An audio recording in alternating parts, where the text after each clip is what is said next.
अंतर्राष्ट्रीय व्यापार आज अपन शुरू करने वाले हैं। सबसे पहले व्यापार व्यापार का क्या होता है, मैंने पहले बताया हुआ है। हाँ सर, आदान प्रदान, क्रय विक्रय क्या व्यापार होता है, समझ में क्या? क्रय विक्रय करना, सामानों का क्रय विक्रय करना, आदान प्रदान करना क्या होता है, व्यापार होता है।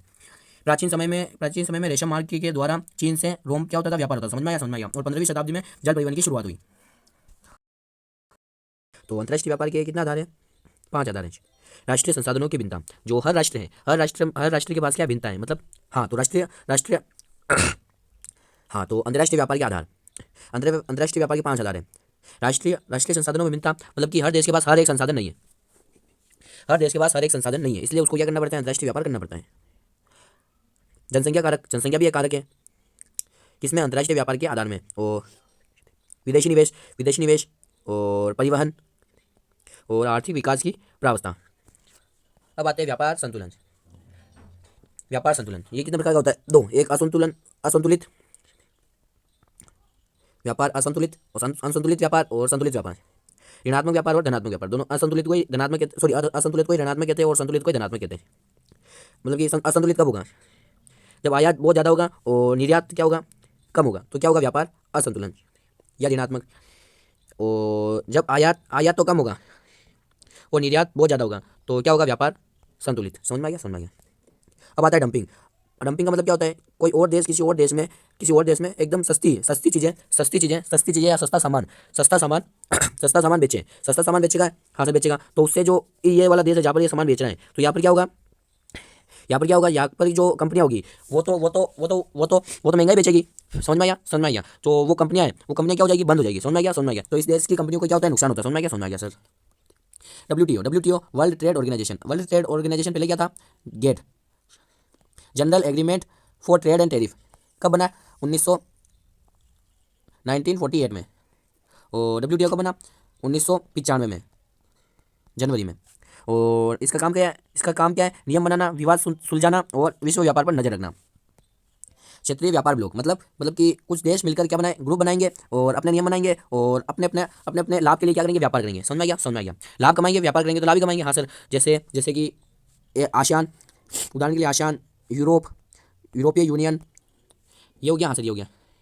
और अब आते हैं अपने इस आईटी का मतलब है इंटरनेशनल ट्रेड। समझ में आ गया से संबंधित चिंता है, जैसे बाल श्रम, पर्यावरण प्रदूषण हो रहा है, बाल श्रम ज़्यादा हो रहा है, संसाधन अधिक उपयोग हो रहे हैं, देशों में क्या हो रहा है, विवाद बढ़ रहे हैं।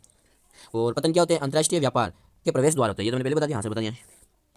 और पतनों को 3 भागों में बांटा गया है, विशिष्टीकृत कार्यकलाप और अवस्थिति के आधार पर और निपटाए गए नौभार के आधार पर।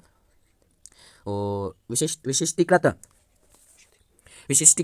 कार्यकलाप में कौन कौन से पतन आते हैं? मार्ग या विश्राम पतन, तेल पतन, तेल का आयात निर्यात करते हैं। और मार्ग या विश्राम पतन क्या करते हैं, मतलब कि जो जहाज होती है उनके रुकने की ये सब व्यवस्था करते हैं। और आंत्रपो जैसे कि ये कोई शिप है, ये किसी देश से आई और इस आंत्रपो पतन पर इसने सामान क्या कर दिया, रख दिया। और अब यहाँ से मतलब कि दूसरी शिप लेके जाएगी। समझ में आया। मतलब एक शिप तो यहाँ पर आकर सामान रख रही है और दूसरी शिप यहाँ से आके सामान ले जा रही है। ये इन पतनों को क्या कहा जाता है? आंत्रपो पतन। समझ में आ गया सर। तो इन पतनों को क्या कहा जाता है? आंत्रपो पतन। समझ में आ गया सर। आंत्रपो पतन हो गया, हासिल हो गया। अब आते हैं नेवी पोर्ट या नौसेना पतन, नाम से पता चल रहा है। फेरी पोर्ट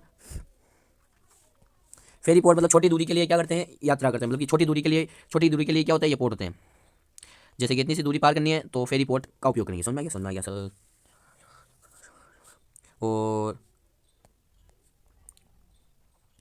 और नौसेना हो गया, हासिल हो गया। अब आते हैं अपने फेरी पोर्ट हो गया, हासिल हो गया। अब आते हैं हाँ तो नेवी पोर्ट हो गया, हासिल हो गया। फिर उसके बाद क्या है, फेरी पोर्ट। और अब आते हैं अवस्थिति के आधार पर